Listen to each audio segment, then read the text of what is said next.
If you're a baseball fan, maybe you know the story of Ryan Braun, the left fielder for the Milwaukee Brewers. He was voted the National League's most valuable player in 2011.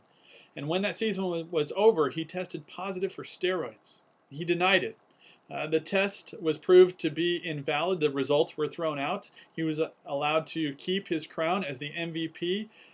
And all that was true until last month. Everything changed. In July, evidence emerged that he had, in fact, taken steroids. He released a statement that was very much a non-statement, not an admission of guilt or an apology, but he acknowledged that he had made mistakes in the past, though he didn't specify what those were. It reminds me of David. We'll look at him in 2 Samuel chapter 12 this week.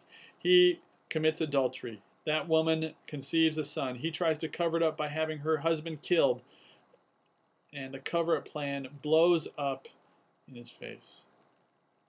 We're going to talk this weekend about what happens with our sin.